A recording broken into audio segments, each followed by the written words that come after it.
Diese Konferenz wird nun aufgezeichnet. And thank you everybody for joining us at the different times of day. For those people new to ISTA, I'm Steve Jones, ISTA President, and I also work at the Canadian Food Inspection Agency's CFIA Seed Testing Laboratory in Saskatoon. As ISTA President, I welcome you to the first ever virtual ISTA Rules session. It is the global COVID-19 pandemic that has made this virtual meeting a necessity this year. But if this virtual meeting proves useful, we could consider continuing with it in the future as part of the rules process.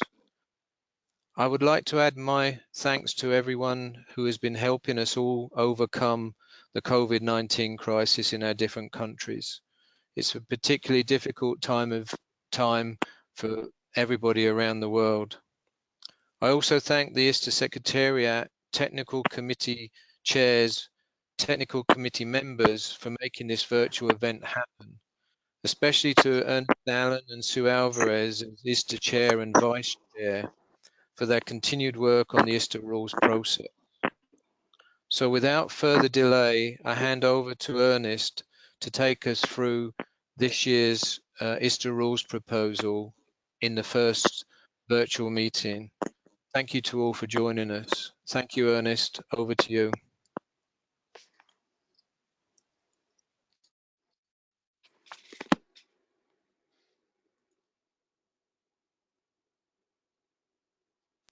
Ernest, please unmute.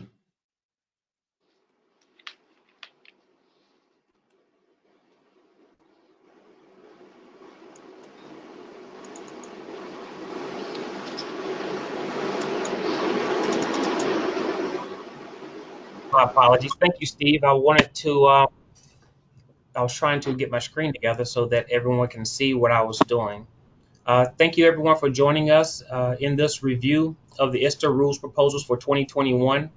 Now, ordinarily, we will have a very vigorous debate. We have very vigorous debates during the session. Well, this will be a very different meeting due to our current circumstances. We have tried to make this meeting as interactive as possible by requesting that you guys send comments to us prior to this meeting. I have received a good many comments. As a matter of fact, I received a lot of comments this morning, which I may not have had an opportunity to add all of them to this presentation. I've tried to do the best I can, but in the end, if we have time available, I will go through some of those and so that everyone can hear those comments. After today's presentations, the TCOM will have an opportunity to revise their proposals based on the feedback received. We will then publish the final rules documents several days prior to the 2018 Ordinary General Meeting so that you can use them to make informed decisions as to how you vote. At that time, on May 28th, I will go over any changes made to the proposals, but there will be no additional updates made to the proposals. The TCOM should have submitted their final drafts to me by that time. Successful proposals will be effective on the 1st of January 2021 of the new year. And with this, I'm going to go ahead and get started with the rules proposals. Hopefully everyone is able to view my screen.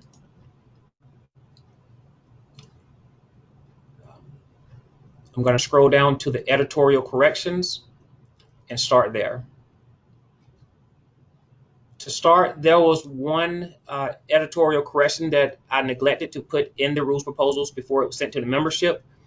Because this doesn't have a material effect on testing, I felt like it would be okay to go ahead and put it in now. And that's the health and safety statement. The ECOM and the Rules Committee, we mentioned this several times in the past year. We decided to add a health and safety statement in the introduction of the ISTA Rules. This statement was reviewed and approved by both the ECOM and the Rules Committee. You can see the change here in green on your screen. In that statement, which is going to be in the general information section of the of the ISTA Rules says users of the ISTA Rules are responsible to comply with the health and safety requirements for the jurisdiction they operate in. ISTA does not audit or accept any responsibility for compliance to health and safety regulations. Any statements relating to health and safety in the ISTA Rules are for guidance only. So when you approve the editorial corrections by vote on the 28th, you will also be approving this health and safety statement. Moving down to the next editorial correction, reporting results. This change was required as a result of changes approved in Chapter 2 during OGM 16. They were overlooked and someone finally brought them to our attention. So you can see what the current proposals is, what the current rule says on the left side of the screen.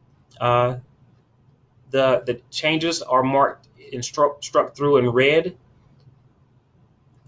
And you can see the new wording on the right side of the screen. That's going to be the same for all the presentation, for all the rules we go over today. Anything in red was made prior to the, anything marked out in red on the left-hand side of the screen and blue on the right-hand side of the screen was sent to you 2 months prior to this meeting. Anything you see that's in green is a new addition, which was just recently added, and you may not have seen until today.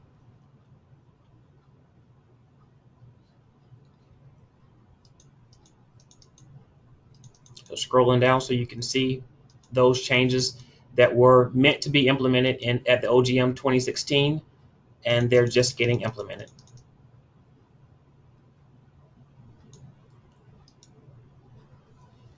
The next editorial correction is again in reporting results, clarifying that authorities are not required for reporting. In OGM 2019, I think we inadvertently added a lot of the scientific names to a lot of the examples throughout the rules, through the new rules proposals that was passed. Historically, ISTA has not required reporting of authorities or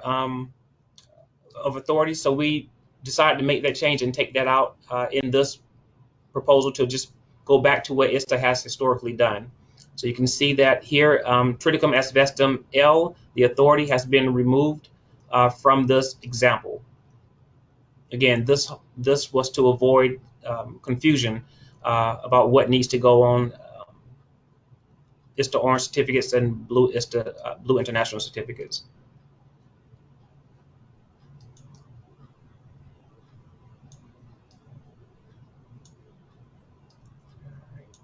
And of course, there were several changes in different sections that need to be made to clarify.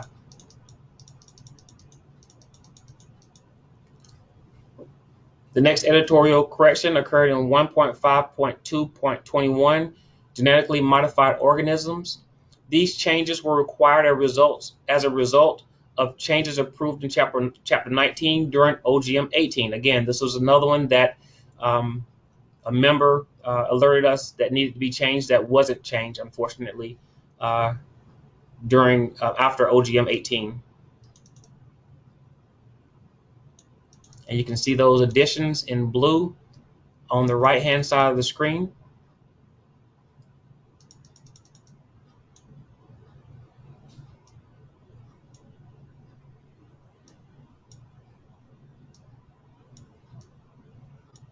Since everyone should have already viewed these proposals, I'm just going to go slowly through them and keep moving so that we don't spend a lot of time, so this presentation doesn't take a tremendous amount of time.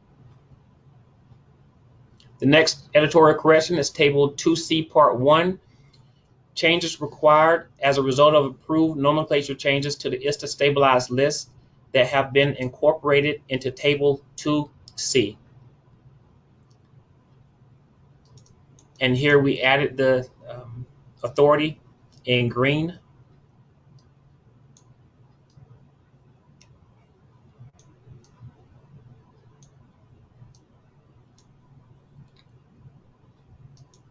And we also added the authority in green that you guys probably haven't seen yet. and additionally we added vulgar to this proposal.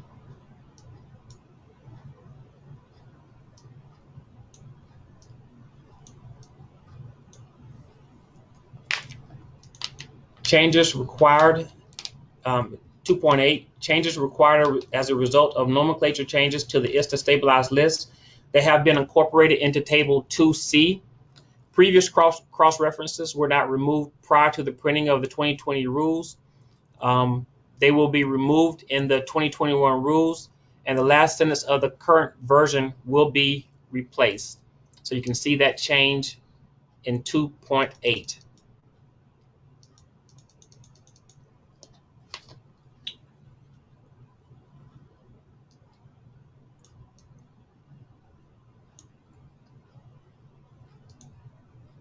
The next change, definitions, 4.2.1, changes required as a result of the changes approved in Chapter 4 during OGM 18.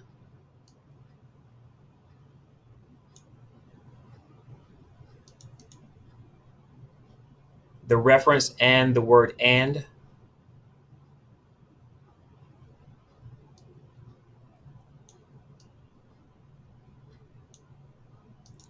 5.8.2, rounding results.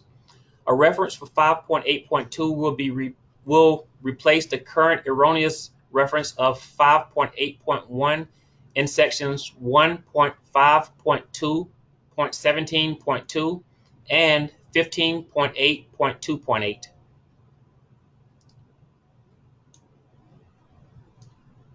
And this is in green, so it was added recently.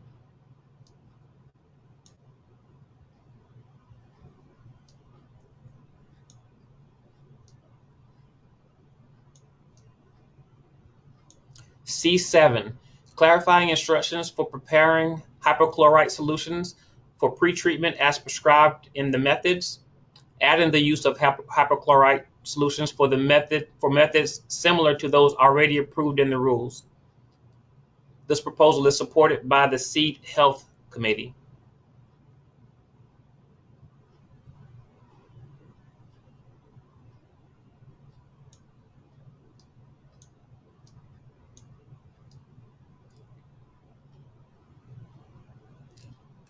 The changes in this section did not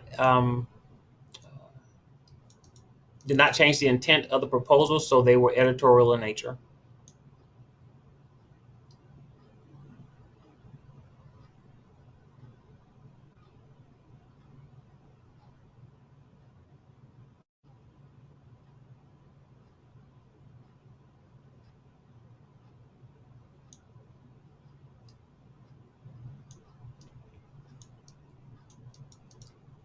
All right. 8.5, procedures. This editorial change is required due to an incorrect cross-reference to performance approved methods. The corrections were approved by the Variety Committee, and all of these changes were changing the reference from 8.2.3 to 8.3.3.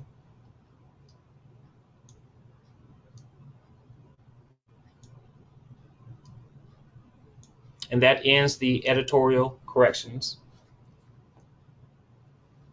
There was one general comment regarding the editorial corrections that I received prior to this meeting. It's listed here at the top, and it reads, the list from 2019 has all the species with the author abbreviations. The new proposals of the rules say to report in accordance with the list of stabilized plant names without the author abbreviation. Does this apply to only the certificates? Please clarify.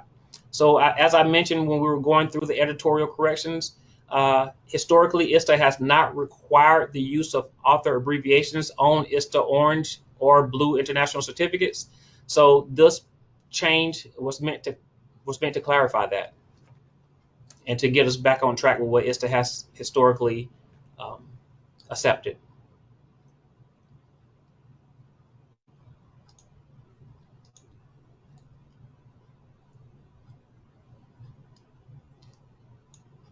This year, there were no new additions of species to Table 2A. There was also no changes to the ISTA stabilized list. The next revision of the ISTA stabilized list will be considered at the 2025 ISTA meeting by the nomenclature committee.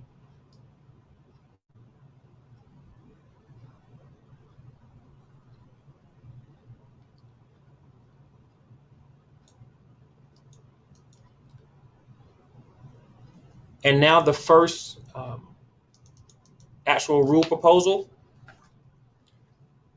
C.3.1, revision of Table 3A. The Purity Committee met with the owner of several varieties that are no longer being traded. As a result of these discussions, the committee decided to delete several names from Table 3A. The proposal was approved by majority vote in the Purity Committee. You can see those changes below.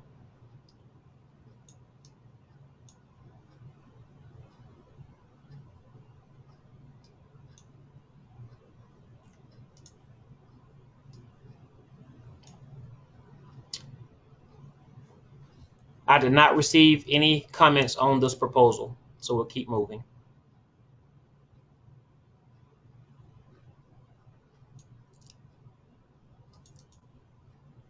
Chapter 4, C.4.1, complete test.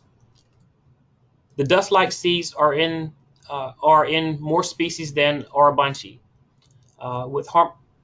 which harmonize with other changes related to dust-like seeds as an editorial change. However, adding indistinguishable species is a revision. Indistinguishable species are costly to or not reliably retrieved in the complete test quantity. A reduced test is allowed in the ISTA rules for similar species searches. This proposal was approved by majority vote in the Purity Committee. So Arabunchi was taken out and it was replaced with dust-like seeds and indistinguishable species to be more inclusive.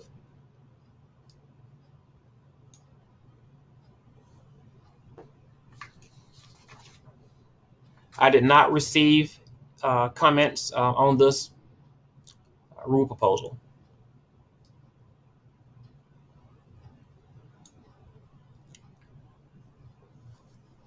C.4.2, reduced test. The proposal is to harmonize with the change of dust-like seeds in the other sections. It's also to provide a rule for working sample weight for expensive seeds. Currently, there is no testing weight specified for expensive seeds in the ISTA rules. The rules proposal. Could I have a remark which is coming up from Eric? Eric, could you come up with your question, please? Please unmute and go directly. Yes, I have. You have this year no change to Table 2A, but Table 2A is the last year change to Table 2C. You have to change that. You understand? No, I didn't hear that. Could you please repeat that? I think what Eric said was there was no, you informed us on no changes on Table 2A, but Table 2A is Table 2C now. Yes, that's true.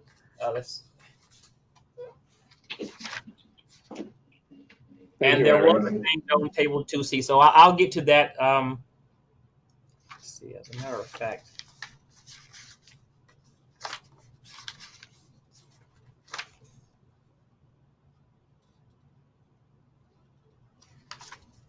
Give me one moment.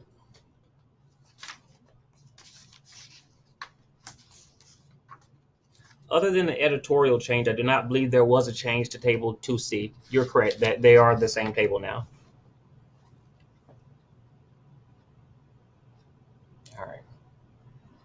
All right, moving, going back to the reduced test.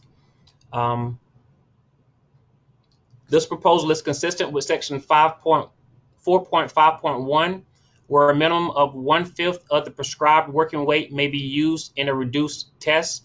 This proposal was approved by majority of the purity and bulking sampling committees.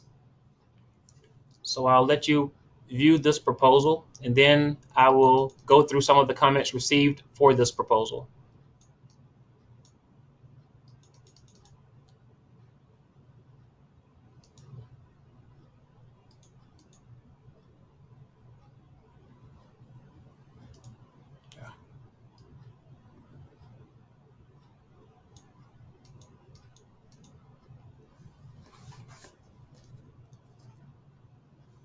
All right, so the first comment received for this proposal,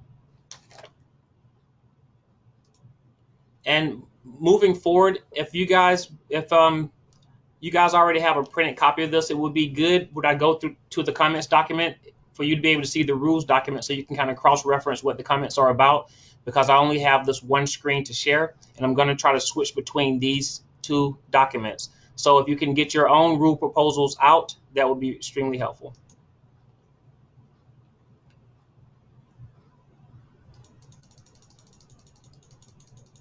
So these are the comments received about the reduced test. These comments were not word for word for what the author submitted. I modified them to make them concise so that they can fit better in this presentation.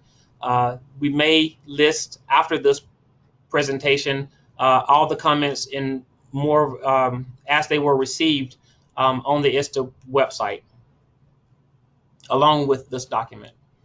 So the first general comment was there are doubts whether the definition of a minimum sample size for reduced tests in the case of very expensive seed meets the interest of ISTA's stakeholders. They likely prefer the old version without the minimum sample size. And then there was a question about, do the regulations for reduced other seed determinations affect 2.5.4.5? There was also a comment, this proposal is not only about methodology. The changes proposed may cause several problems for customers, i.e. breeders and seed banks that are dependent on the OIC for exchange of their often very limited materials. The proposal may severely limit the possibility for exporting seeds. Customers may not be willing to send their whole seed lots to testing labs due to the risk involved, for example, being lost by post or damaged during transport. So it does not help to test the whole seed lot. In addition, it's often the case that countries explicitly want to see an amount of seed being examined as dictated by their import policy. This person wanted to know what was the ISF's position on this change. Laboratories and their customers need the ability to meet trade and import conditions in all parts of the world. This is possible with a reduced test. They suggested a revision, and the revision is here. Basically, they wanted to remove the new parts A and B of this proposal at the bottom of the screen.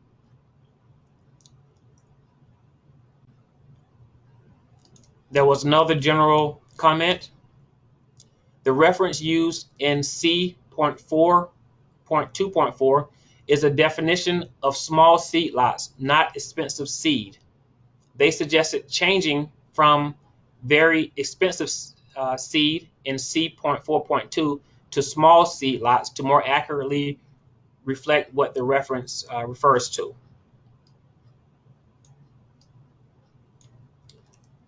Then there was a general comment. The reference in 4.5.1 in the gray text box is misleading because it is a testing matter for the laboratory and has nothing to do with the ability of seed from a special lot by the sender. How many other TCOMs were involved with this proposal? And the term expensive and valuable seed should be discussed and agreed upon by more TCOMs before a change of the rules, like this proposal will be consistent.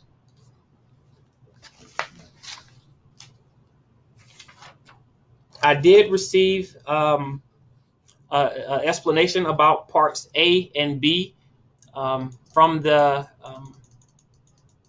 purity committee, the two parts that are struck out in this new suggestion by this member.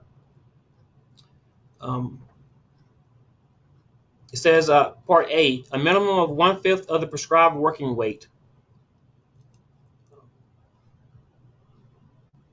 Basically, the proposal was explaining that, as an example, Brassica napus, the other seed determination weight is 100, but if it's small, breeder seeds or high value seeds, the proposal is to have 1/5 of 100 grams. So it would only require 20 grams for a reduced test. Part B, the whole seed lot when the seed lot is less than 1/5 of the prescribed working weight.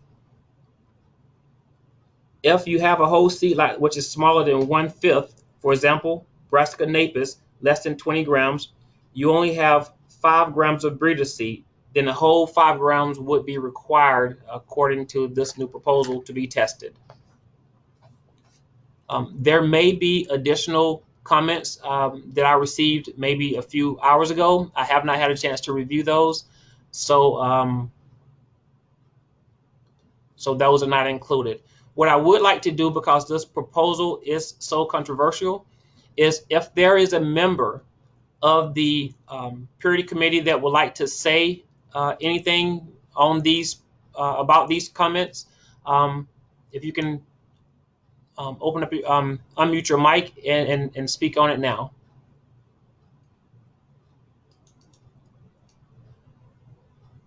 Please let me know if there's anybody. This is Rojan. Can I speak? Can you hear me? Yes, we can hear you. Okay. So these comments, so I'm purity chair. So what I'm going to do is I'm taking all the comments, and the purity committee will prepare a response, and the purity committee will look at all the comments and have a discussion. Then we can respond back to, I don't know what way to post somewhere or to make more explanation somewhere. So I'm prepared to respond some of the comments. So basically, so after this presentation, and this goes for all the other chairs that may speak about their comments regarding their proposals. If you guys can get me your comments back within short order, probably within the next 48 hours, changes and put them, take those comments and put them into a document, and we can post those on the ISTA website along with the approved version that you want to go up for vote. So okay. So yes, if you could just get together with your committee and get those comments to me, they will be posted so that people can read those and these comments and kind of help them in making their decision.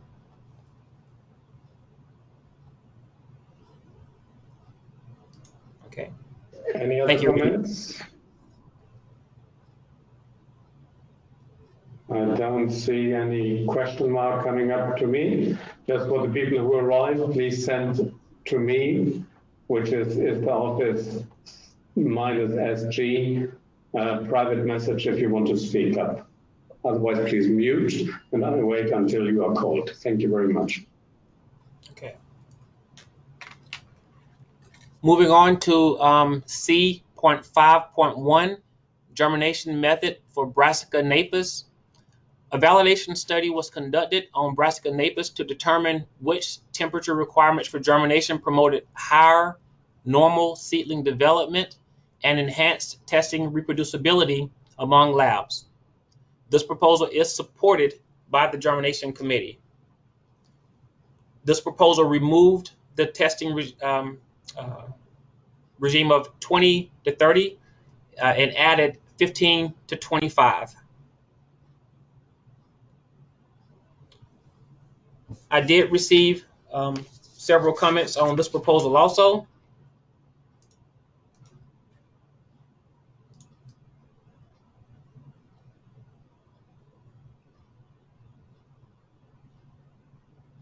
and I'll go through those now.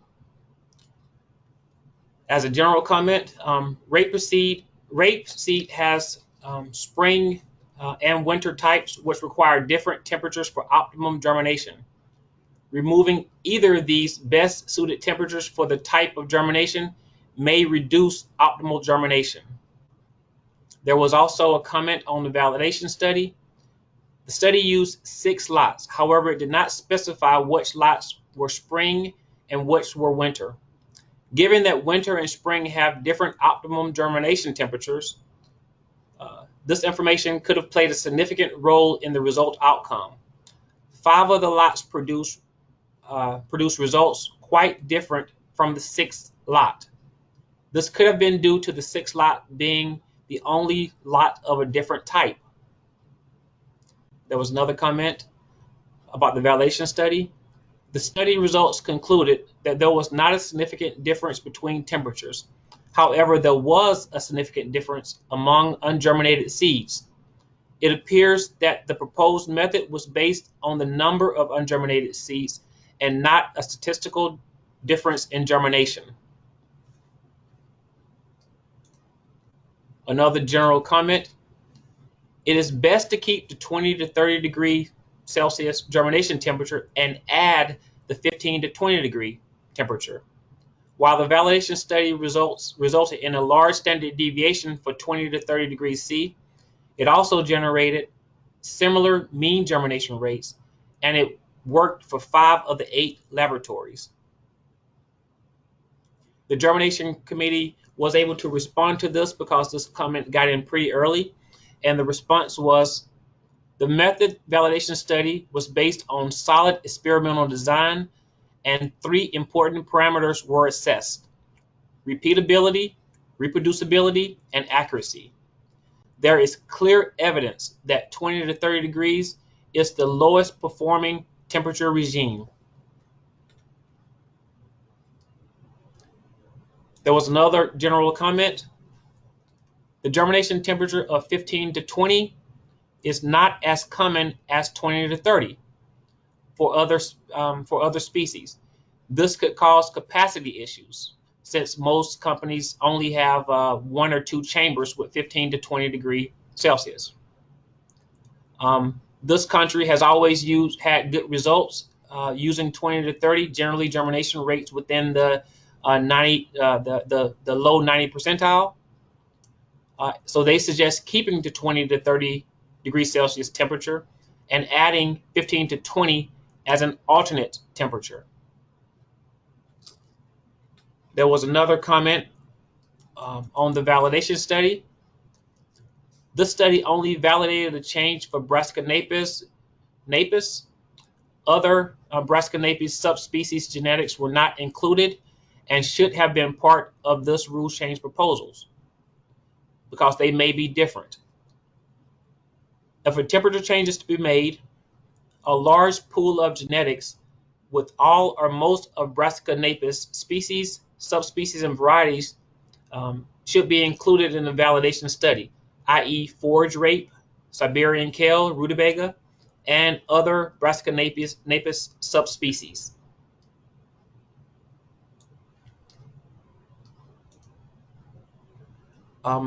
If the germination chair is on, if they want to give to comment on any of these comments by membership, you may do it now.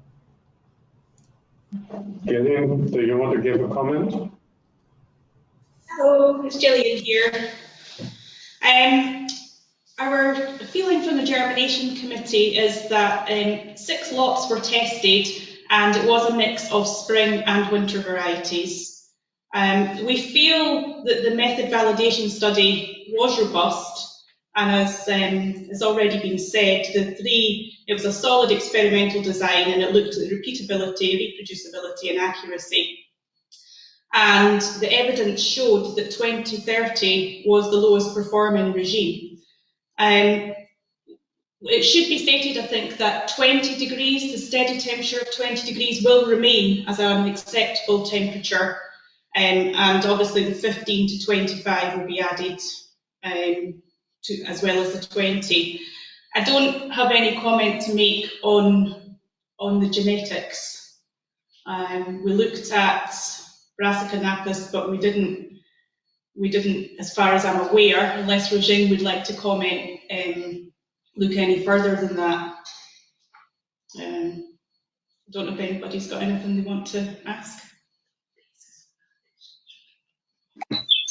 Thank you, Gillian. Is there anyone else who wants to comment? Roisin? So this is Roisin. So the Brassica napus, at the time, the scientific name hasn't changed. It's Brassica napa according to stabilized name. But the purpose is for rape seeds. The rape seeds has been used for this study. Then the variety, one of the comments say don't know the difference because of the winter type and the spring type. And we made a comparison. There have no, that particular lots, winter type, don't have a particular preference based on temperature. So they all the same performance. We didn't see the difference. So I just gave one more comments. So Brassica napus in this study is rape seeds. Whatever mentioned, the other genetics is not included in ISTA rule, only have Brassica napus.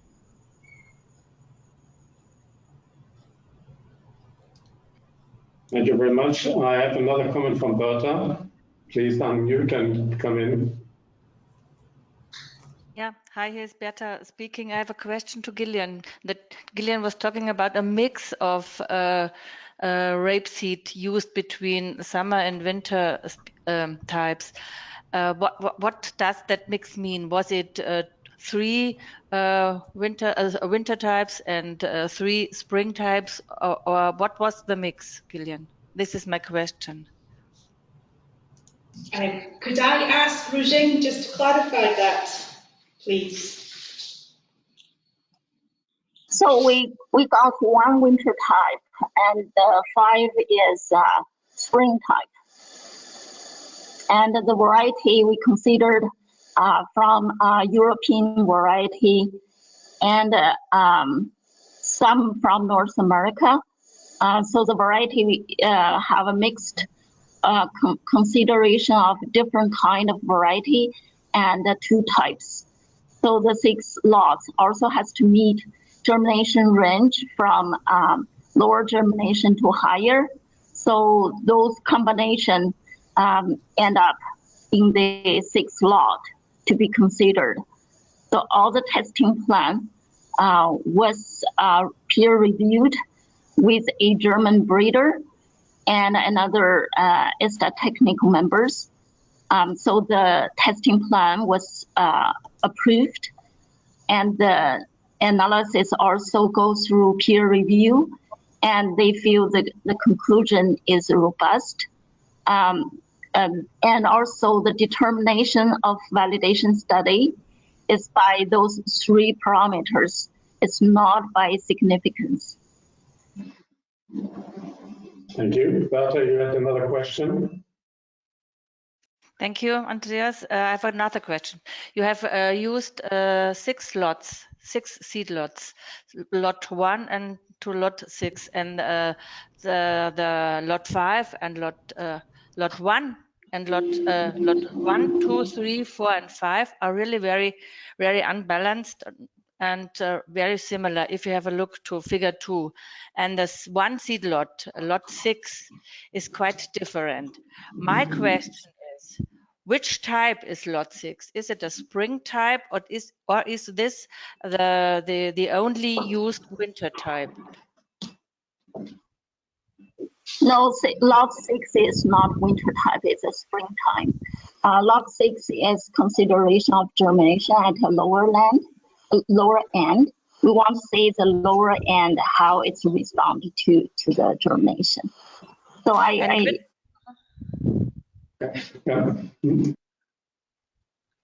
Okay.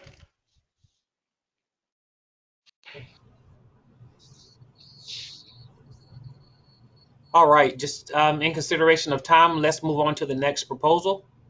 Paimola has a valid comment here. I'm sorry, Andreas? Paimola Goma has a valid comment on that. Are you still there, Paimola? The comment of Paimola I received was proposal on C51 to be withdrawn for revalidation.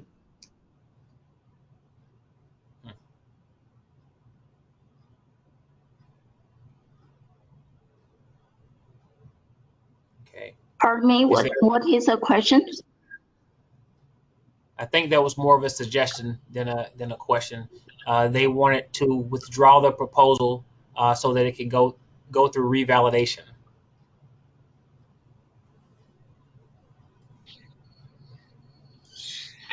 It's Gillian here. Would it be possible for the Germination Committee to discuss this and get back within the next 48 hours for us to discuss how we would like to proceed with this? Yes, of course. Thank you. Okay, great. So let's move on to the next proposal.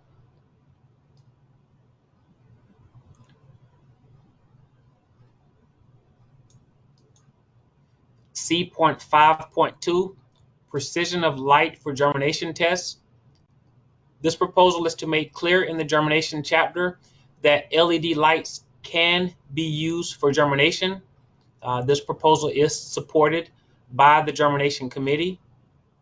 The new statement is indicated in blue on the right-hand side of the screen.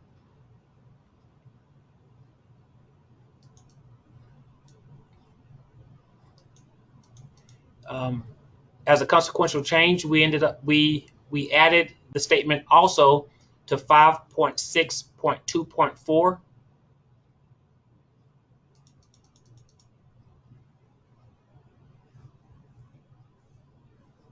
And I did receive several comments on this proposal.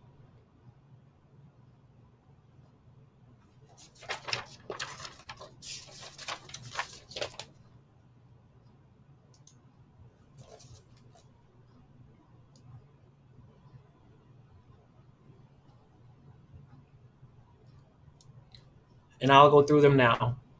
The first general comment: this proposal may become an issue for laboratories which cannot easily meet light requirements. Basically, it's making the requirements too narrow, and some people may not have the equipment or the resources to meet the new requirement. The next general comment: the ranges of sunlight are 3,000 K to 5,000 K. It appears that the recommendation of 3,000 K to 4,000 K are too narrow. Is there evidence to support this narrow range? The Germination Committee responded to this comment, and the comment is summarized as: the chart below is an example of the light spectra for 3,000 K, 4,000 K, and 5,000 K. According to two online resources, and they did cite those two resources, warm LED spectrums 3,000 K to 4,000 K have the ideal amount of blue light and the optimal amount of yellow light for growth. At levels higher than 5,000, much of the red light is left out of the spectrum and plants will grow slowly and without much vigor. And you can see those graphs here.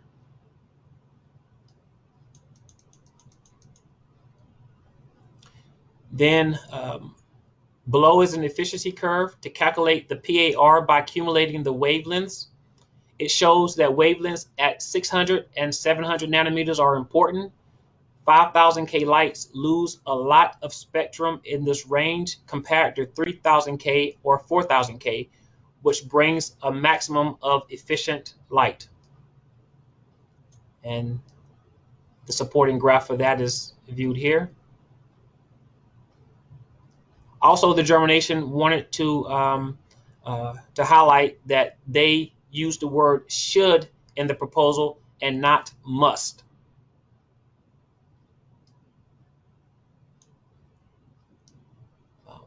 With that, would the chair of the germination committee like to say anything else about this proposal? Gillian? Hi, yes, it's Gillian here.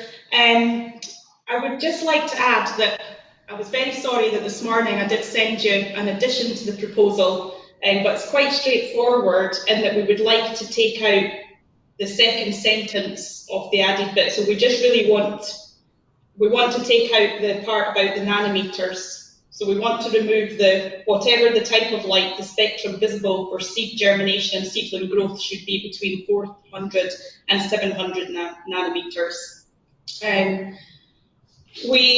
I would like to thank Didier Demilly for his great help in this, because we found it quite complicated. But we would like to go ahead with 3,000 to 4,000 K. There is also I would quite like to further discuss it with the germination committee though, where it says LED equipment, we would like to change that possibly to LED equivalent, if that was going to be acceptable, just to make it slightly clearer. But I think we're convinced from the evidence that we've seen that 3,000 to 4,000 K is the best range. And just to stress again that the proposal provides guidance. It's only a should and not a must. Just so that everyone knows, Sue Alvarez is she's making the changes as the chair speaks, or as the committee wants them to be made. They will not be made in real time on screen like we do at the annual meeting, but these changes will be made. If we have any additional questions, we'll get in contact with the committee chair about those changes. And as a matter of fact, we'll send a copy of the proposed change to the committee to approve prior to putting them on the website. Thank you for that. Welcome. Any others? Not the case. Okay.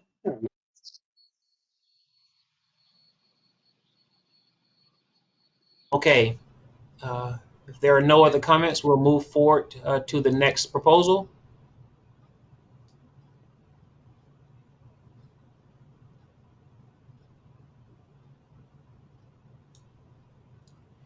C.5.3 reporting results. This proposal was submitted to the germination committee by the ISTA accreditation department. This proposal is to make clear that only the germination percentage is reported when the germination test is terminated due to a predetermined germination level or number of days. If approved, a consequential change is required in 1.5.2.6. This proposal is supported by the germination committee.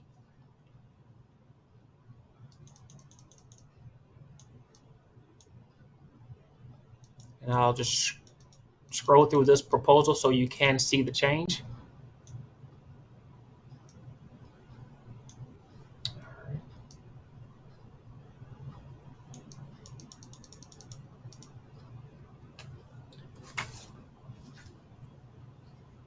And I did receive comments on this proposal.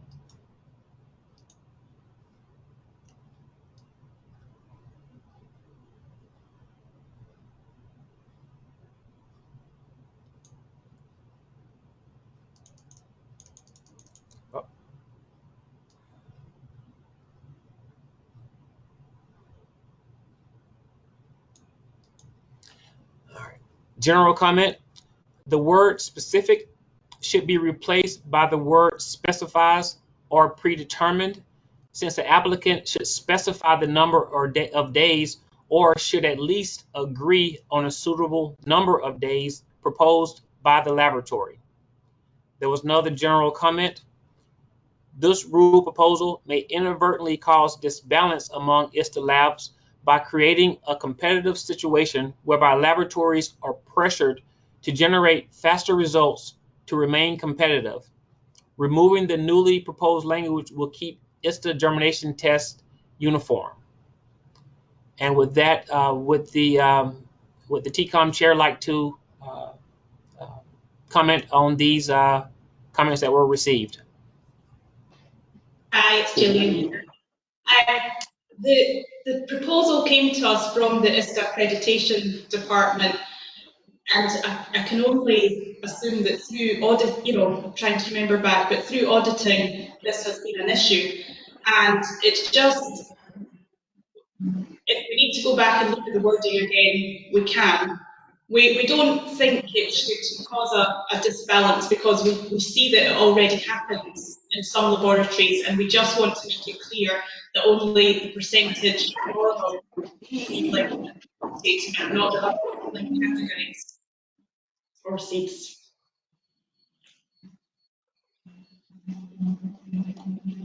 I see Branka up here, but I couldn't see Florina. Branka, you want to comment?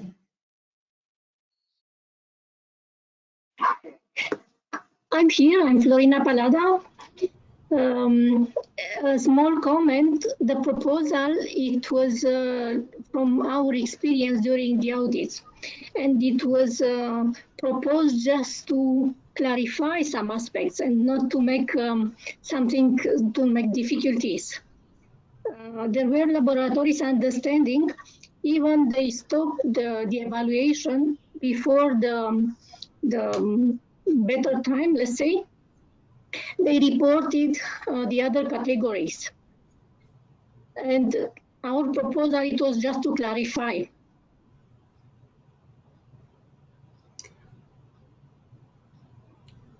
Thank you. Any other comments on this?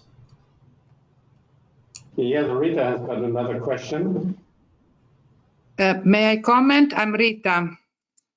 Hi, Rita. Yes. Go ahead. Yeah. So I want to comment that, yes, as Florina said, this proposal came from I'm commenting as an auditor now. It is coming from audits, and we saw that laboratory. We know that we already have the possibility to report results when a predetermined level value of germinated normal seeding has been reached. So some laboratories interpreted this possibility, also applied this possibility also to a reduced duration of the test. So for the auditors, I think it is important to clarify if this is possible or not. If we don't want to include this possibility in the rules, it must be clear to all laboratories that this is not possible. So it is only possible to report results without of the normal seedling only when a predetermined level number of seedling has been reached, not to reduce to a predetermined number of days. Oh yes, as Florina said, it is a request to clarify this point. Thank you. Sorry, Florina, I didn't see that you were hiding behind the name Olga today. I'm here for any other question. Okay, thanks. Ernest? Okay. Moving on to the next proposal.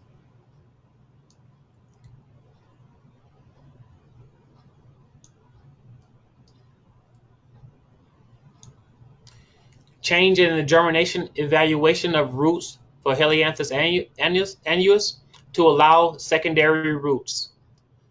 A validation study was carried out in the germination committee to change the evaluation of roots of Helianthus annuus to allow secondary roots when the primary root is defective. This proposal is supported by a validation study and is approved by the germination committee. And I will slowly go through the proposal. Scroll down so you can see the entire proposal. And I did receive a comment on this proposal? Would you please unmute, please? Could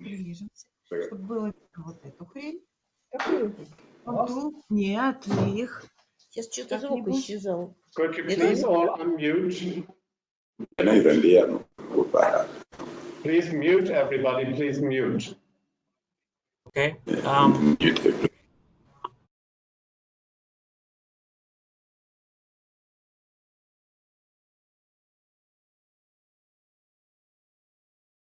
I think you need to unmute. Okay. All right. Can everyone hear me? Can you hear me, Andreas? Yes. Yeah. Okay, great. All right. So C.5.4, change in the germination evaluation of roots. The general comment that was received was hypocotyls are highly light sensitive and roots are not. The two organs are not correlated, and due to the varying light conditions within ISTA laboratories, it will be difficult to gain uniformity in testing using the hypocotyl as a point of measure to determine root sufficiency. They suggested a proposal, and this proposal is to remove the current proposed wording and add at least 3 secondary roots which do not show any defect listed for the primary should be present. There was another general comment. To get better harmonization among ISTA, MNP, and AOSA rules, future good proposals like this one can and should be applied to all 3 testing rules. Would the chair of this proposal like to speak at this moment? Hello, it's Gillian here. I don't really have many comments on this. Again, I'll take it back to the Germination Committee. There was a method validation study carried out, and the correlation between the secondary roots and the hypocotyl was considered during that to be necessary, but so we'll discuss it and come back. And the point about the harmonisation, we'll discuss that as well. That's okay. Thank you. I think so. I've got another comment going back 5.3, or a question more. What was the result? Will the TCOM make a revision or the proposal to be kept to vote in this way? 5.3, C5.3, reporting results. Would the committee chair like to respond? I think we should go back to the committee and discuss the word specific and have a discussion within the committee to see how we could improve the wording, and then get back in touch. Thank you very much. Thank you. And again, there will be a short window of time where we will ask for the TCOMs to kind of get those proposals back to us.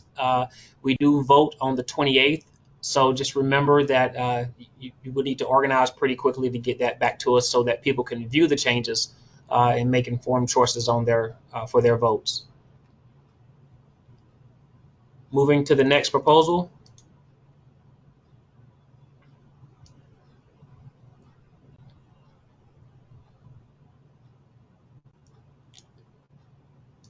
Seed health testing, C.7.1, sample and subsample size. This proposed change will increase harmonization for sample and subsample size throughout the chapter. It will also harmonize sample size for 7-004 with other methods to detect fungi. The proposal was approved and supported by the Seed Health Committee. And I'm going to slowly go through this proposal so that you can see the changes.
I've got a question here on 7004.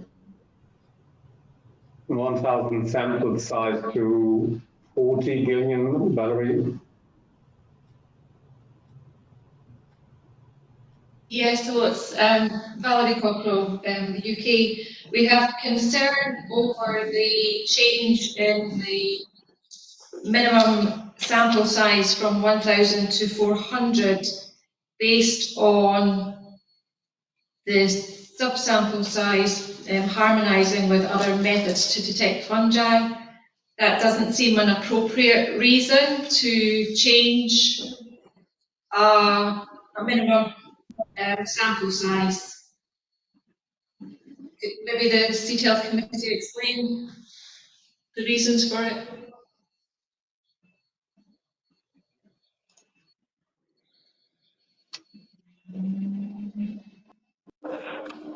Hello, it's Valérie Grimaud.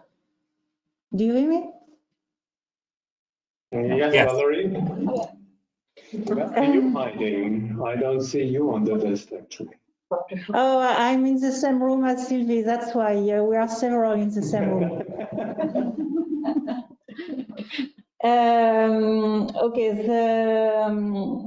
the minimum recommended sample size for Leptosphaeria maculans has been reduced to harmonize with the other fungi because it's a detection at the 1% level. And we had more in mind the vegetables because we validated the methods on vegetables at this moment, and all brassicas. And that's true that all brassicas are described in this method. So maybe it would be different. But for vegetables, due to the way they are planted and in the field and so on, the sample size of 400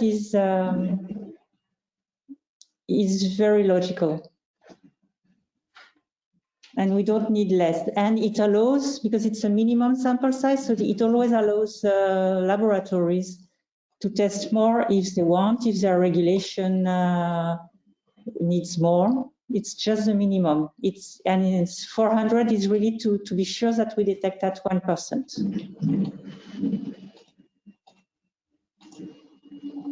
Can I ask a subsequent question?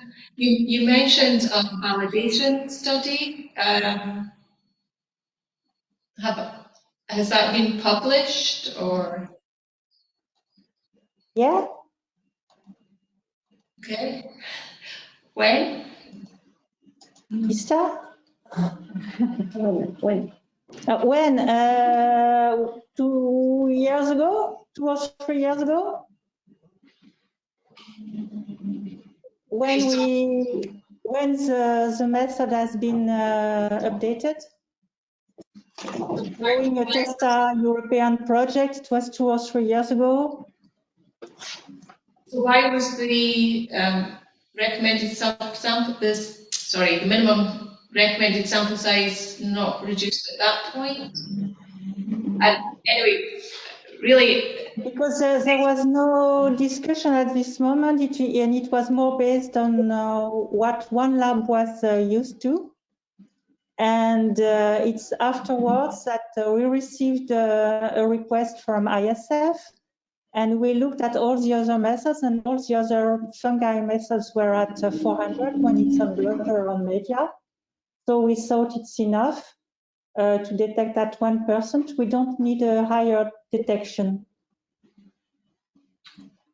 Normally, you change minimum recommended sample size based on the pathology or the of the pathogen in terms of its effect on yes. Yeah. True, but still the method is always able to detect one infected seed on your Petri dish.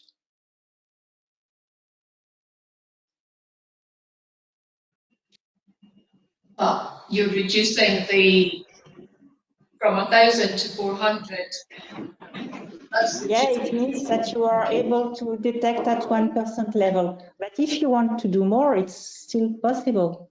And there's no reason, at least for vegetables, to go higher, to have a minimum which would be higher. So I think the UK will vote against it, and I guess that's because of our use of it in agricultural species, so the oilseed rape mainly. Yeah. Thank you. Thank you very much. Ernest, we can continue. Yes. All right. There was an additional comment on that one, and let me scroll down so that you guys so I can read it to you and you can see it.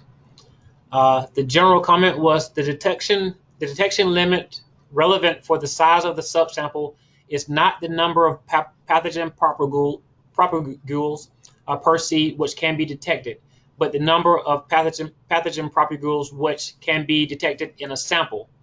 Please consider the proposal below to change the wording in the following way to be adapted to the specific test. And the proposed language is the size of the total working sample and subsamples in terms of number of seed depends on the desired tolerance standard and detection limit. Minimum number of pathogen propagules which can be detected. The minimum sample size should be whatever a number of seeds, and the maximum sample size should be another number of seeds. So that was the wording change suggested from this commenter. I don't know if the rules, the TCOM chair would like to respond to this one, or if we can keep moving on. Yeah. We didn't change this sentence. We just took it from where it was written in other seed health methods and just put it in the other ones to harmonize. I think if we wanted to change this wording, we would need a little more than until next week. So what I would propose is that, is it possible that we keep this question and we come back next November for the new rules proposals? Because I have a little problems with propagules, in fact. Also. Absolutely. So I got the message from you that you say was what the changes you proposed and will reflect on it later, or do you take the proposal back? That we keep the changes as they are proposed now in our rule proposals, and for this really particular wording, which is new, that we need more time to discuss about it and propose a new one next November. Well, so for 2022 rules. Yeah, but just for this part of the sentence. Okay, good. Which is really a change. Thanks for the clarification. Okay. Ernest? All right. Moving forward.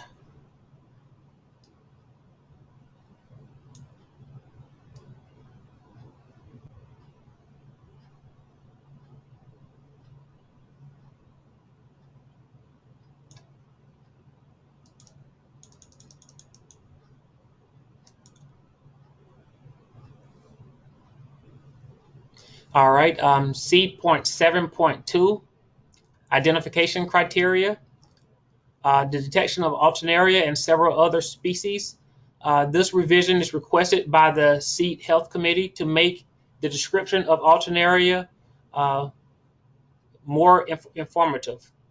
The proposal was discussed by the Seed Health Committee.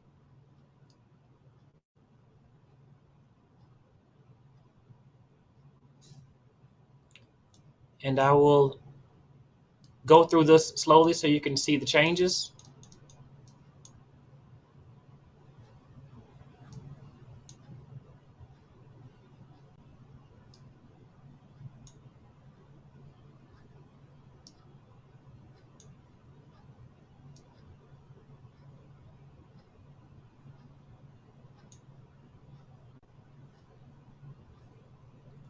And I did not receive any comments on this proposal.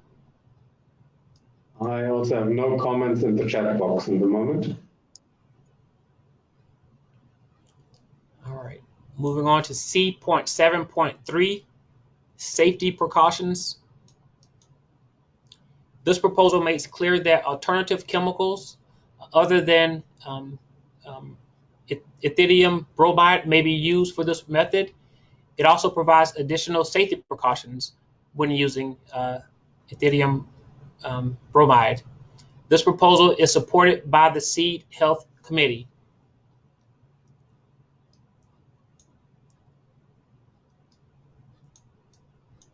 And I'll go through it so that you can see the changes.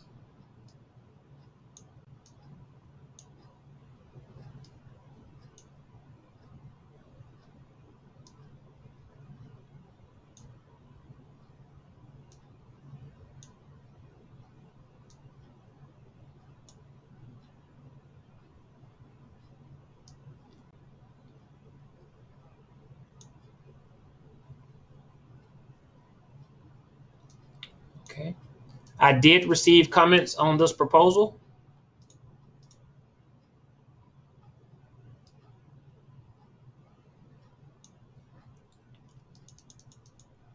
And the proposal specifies protective eyewear when working with ethidium bromide. It does not specify protective eyewear when working with UV light, which can cause eye damage, which can also cause damage to the eyes. A new proposed wording is below. Ultraviolet UV light must not be used without appropriate precautions. Ensure that UV protective eyewear is utilized also when working with ethidium bromide. With the TCOM chair, does the TCOM chair have any want to respond to this comment? I think it's a very nice proposal. What I suggest is that you will send the sentences at the end, because if I receive this sentence, I can circulate it in the CITES committee, and I think it's a very valuable procedure. Absolutely, we can send you the sentence after the presentation. Thank you. I have no comment in the chat box, but I've got a comment. If you go in the gray box above the chapter, please, I can comment here as well. Please check the spelling of ethidium bromide, because I think there was a Y 2 times instead of an I. Ah, okay. Yep. All right. We'll make that change. And I've got another comment here. The valid comment from Ignacio is we made general statement into the rules about the CTELs into editorial changes. Safety, I think you mean. Safety and health. This kind of recommendation is overlapping with these type of recommendations. That's a question which you should bear in mind in the CTELs committee. There's the editorial change at the beginning of the whole document. And if the UV light falls into that editorial change, you don't have to mention it here as a safety precaution. I think that was your comment, Ignacio, right? Yes, yes. Okay. And Valerie and Gillian, you have another comment as well. That was coming in a little bit unreadable. Sorry about that. The keyboard is not working very well. It's just to say that there is a statement already about ultraviolet light in the proposal.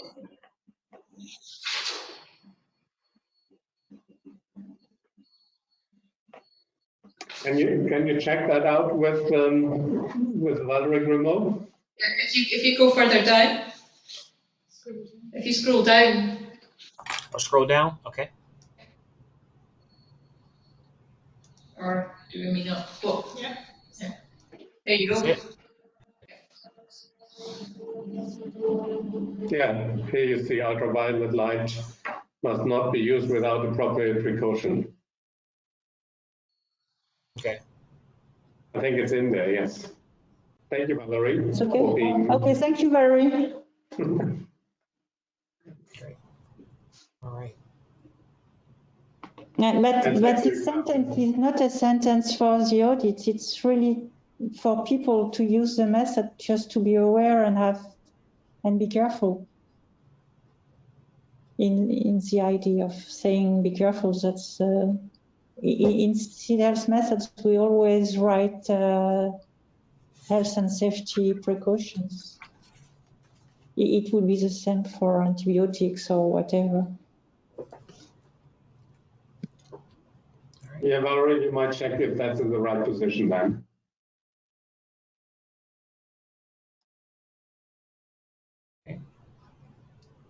All right. If that's all the comments we have, we will move on to the next proposal. Chapter 9, C.9.1, changes to the use of must, should, and may. At the ISTA Congress in India in 2019, the Moisture Committee discussed the usage of the words should, must, and may in the ISTA Rules Chapter 9. The Moisture Committee has reviewed this chapter and is recommending that some of the wording be changed to improve clarity on when the laboratory must perform an action and where it is suggested that the laboratory should perform an action. This proposal is approved by the Moisture Committee. So I will go through this slowly so that you can view those changes.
And I did receive a comment on this proposal.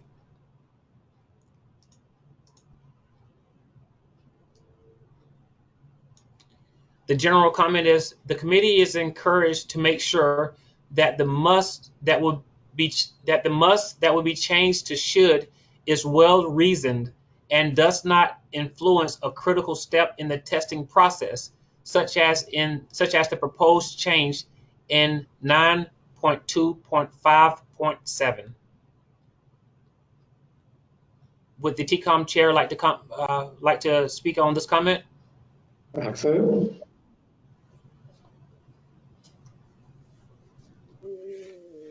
Pardon me?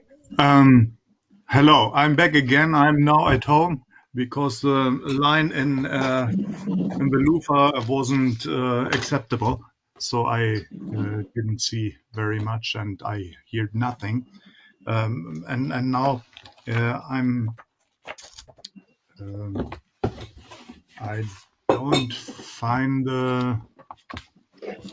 Could you go back on the screen, Ernest, to 9.2.5.7? Yes. No.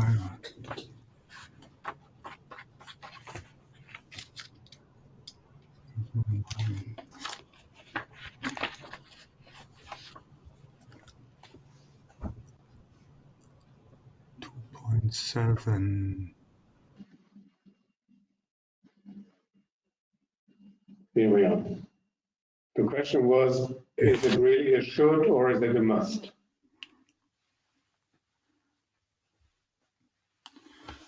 Okay. The question in this thing was that we are not sure if some other equipment won't make it possible to or necessary to do it evenly on the flow. So we decided to stay or to change it in should in case that there is equipment that is different from the usual equipment. 1, 2, 5, 1, 2, 5, 2, sorry,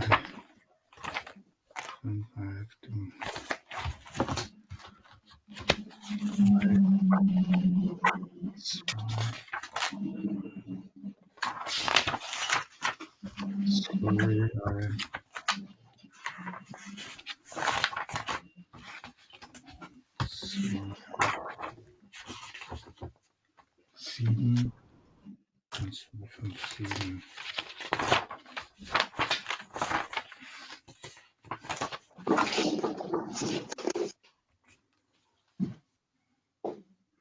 Okay, I can't answer it right now. Sorry. Okay. So what we'll do is I can send this to you, this general comment to you, and you'll have a chance to look over it and then let us know whether you want to change this back to must or leave it as should um, uh, within the next 24 to 40, well, within the next 48 hours. That way we can make sure that the membership has an opportunity to review whether or not you decide to leave should in this part of the proposal. Okay, thank you. We will do so. Thank you. Okay. All right. I don't have any other comments for this proposal. Maybe there's Ignacio who has another comment on that. Okay. I want to talk about the comment about security. I think that we make a general statement, and I think that the purpose and the objectives of this statement is in order to cover in each country the regulation about health and safety. So I think that if we put some specific comment inside each chapter, maybe we can make a potential mistake. I understand clearly the proposal, the objective of this proposal, but I think that with the general statement, each laboratory around all over the world can decide which is the better way to protect the staff of the laboratory. That was going back to the previous comment.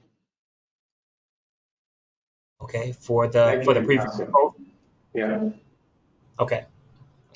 For the health and safety. Okay. Thank you. All right. And if there are no more comments, we'll move forward to the next proposal.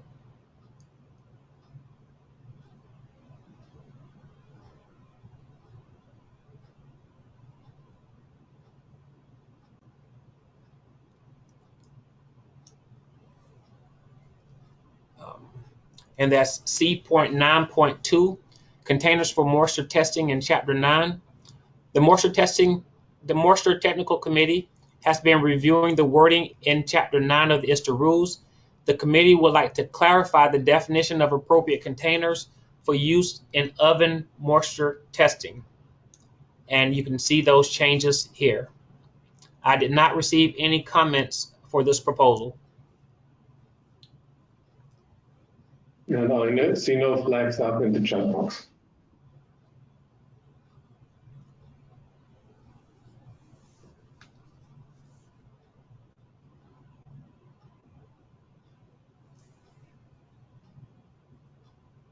All right. Okay. I'll move forward.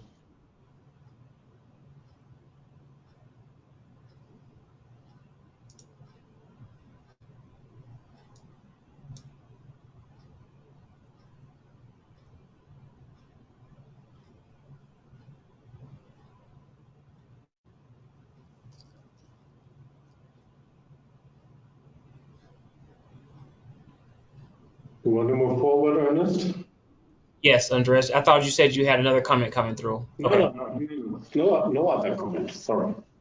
Great. All right. C.9.3, use of the mesh instead of meshes. The committee feels that in this instance below, the use of meshes is incorrect as it implies multiples of mesh and would prefer to use a singular mesh to describe sieves. So you can see the proposed change in this document.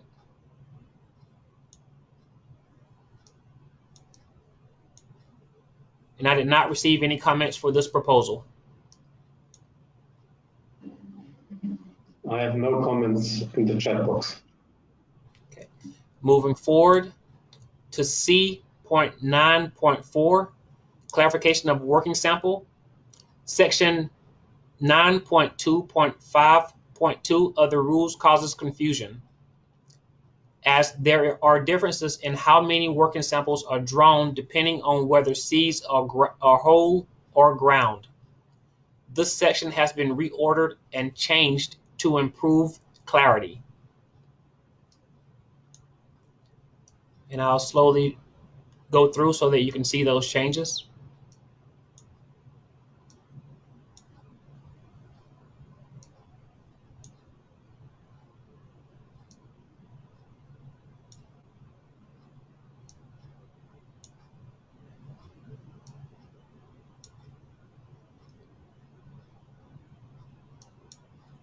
I did not receive any comments on this proposal. And I've got no comments in the chat box. Okay.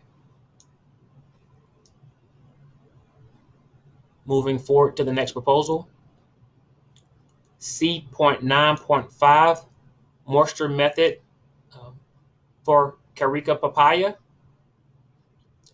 A moisture method for Carica papaya is proposed for inclusion into the rules. The proposal is made following validation studies carried out within the moisture committee. And you can see the new entry in table 9A part 2 below. I did not receive any comments for this proposal. And there are no comments in the chat box. Okay.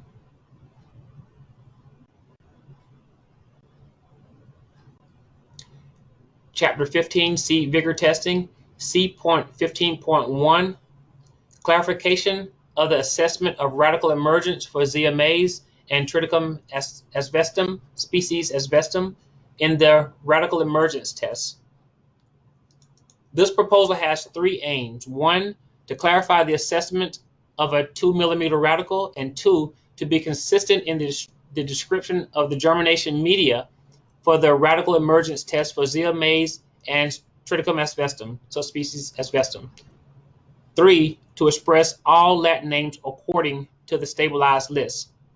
The Vigor Committee has received queries regarding whether the assessment of a 2 millimeter radical for Zea mays and Triticum asbestum, subspecies asbestum, should or should not include any part of the radical enclosed by the coryza, and whether assessment should be made by eye or using magnification.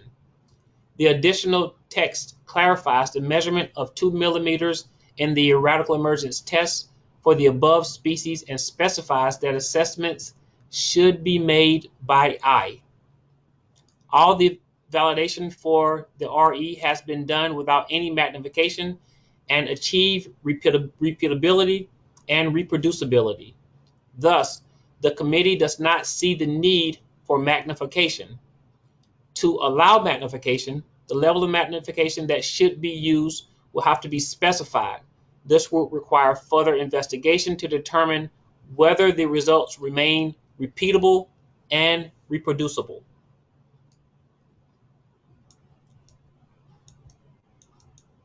And you can see those changes to the table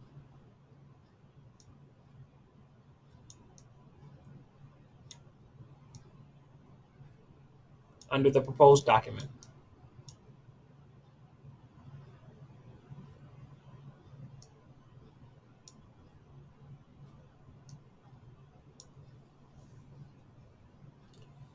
I did receive comments for this proposal.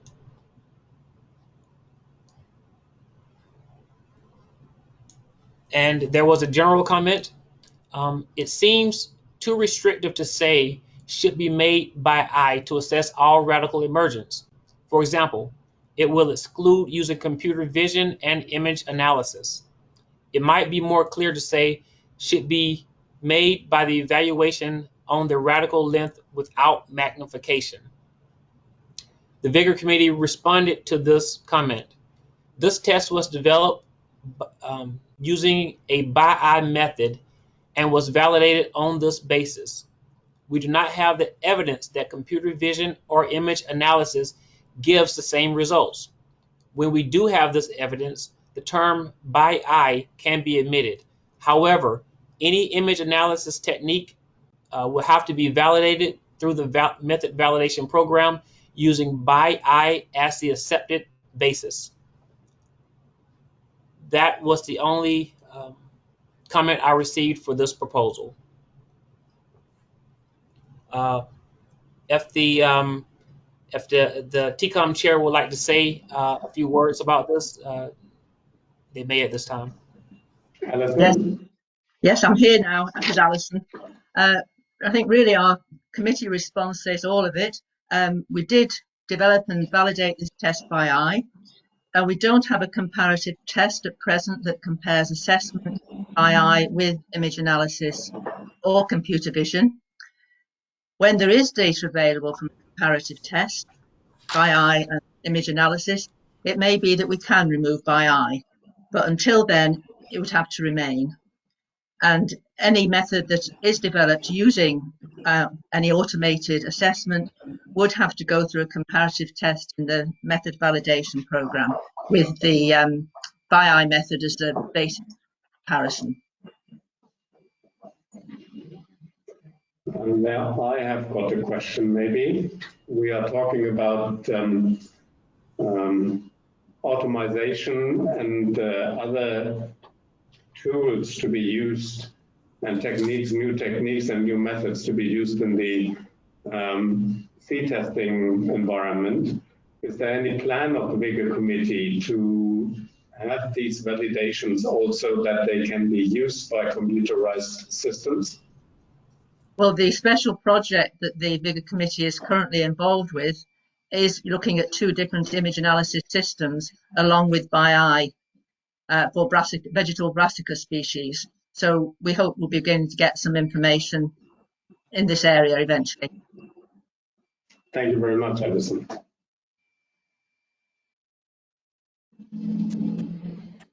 I've got no further comments or questions in the chat box, Ernest.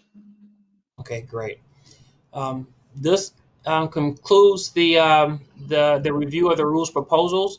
I do want to let everyone know that I have received additional comments within the last few hours. Unfortunately, I only received those when I came in to work this morning, and I did not have a chance to add those comments to this comment document.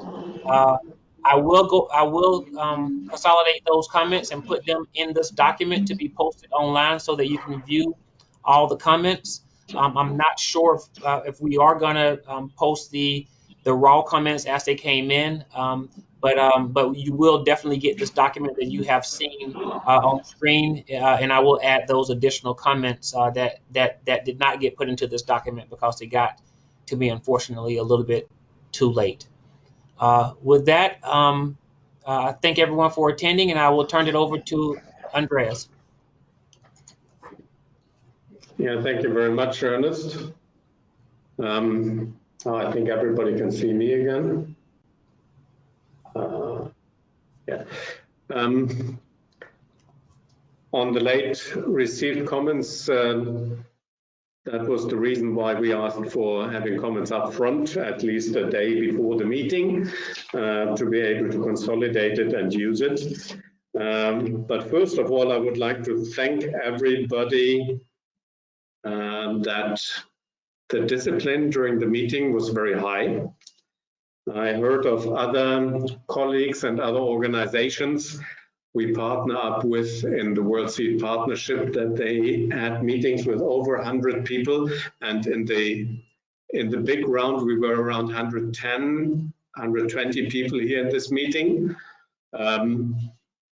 That they took sometimes half an hour to get the meeting running and get discipline into their members.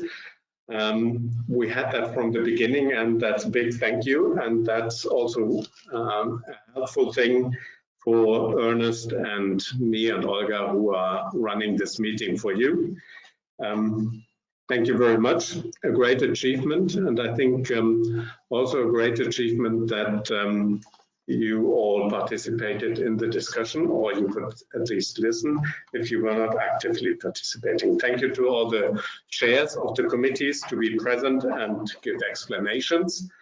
And maybe some of you wondered why I asked Axel for the Moisture Committee. And since a few weeks, Axel is chair of the Moisture Committee, and congratulations to that as well from my side. The next steps will be that we should have the documents from you by May 22nd, end of business Switzerland, because they will be put up on the website as preparatory documents for the presentation session for the OGM on Monday, 25, start of business Switzerland. At the same time, if you are voting delegate, you will receive voting sheets. And these voting sheets will be sent to you by the email address which is registered. And you have to use these voting sheets for voting after the presentation of all documents on May 28. You have a week's time, and everything is mentioned in these instructions. For this session on the 28th, you will all get an invitation for a GoToWebinar, where you have to register if you want to take part. And we are doing that in the form of a webinar where only the presenters and the organizers can talk. In that case, please also present any questions a day before to the ISTA Secretariat. The email address is ista.office@ista.ch. You will get more information via the newsletter on the website and via our social media channels on how to register for the GoToWebinar on the 28th of May. As I said, this session is not a replacement of the OGM. The OGM is the voting by the voting delegates by returning the voting sheets back to the ISTA office. I'm unhappy that we have no real meeting in Italy this year. That was absolutely not possible, as you all know. And the Swiss authorities, and as you know, we are a Swiss organization or an organization under Swiss law,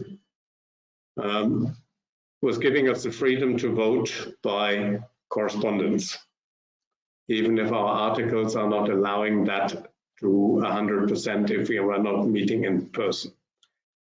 But the COVID-19 regulation of Switzerland was forcing us also to do so.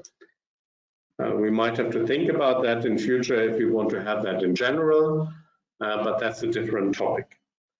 So next timelines would be 22nd, end of business. We should have all changed rule proposals with us. The final ones, we will set them up Monday 25 early in the morning for you. and then provide the voting documents to the voting delegates as well. I think I did not forget anything. I would like to thank Ernest and also Sue, who was in the background and taking all the notes, and Olga for setting up this meeting, and you again for your discipline that we could run this meeting within the 2 hours they were designed for. From my point, thank you very much. Steve, do you want to add something? I just wanted to re-endorse your thanks to the over 100 people that joined this call. We had a very good organized discussion of the topics, especially thanks to Ernest for managing this first virtual meeting. And depending whether he enjoyed it that much or not, maybe he would repeat it in the future if we see the need, or if he sees it as a rules session like this as an information session or webinar might be useful in future. But thank you very much to everybody, especially ISTA Secretariat, for organizing this. So thank you, Andreas. I'll hand back to you. Yeah, thank you. The only thing I could say, we recorded the meeting and we will try to put it up on YouTube, also linked to from the website.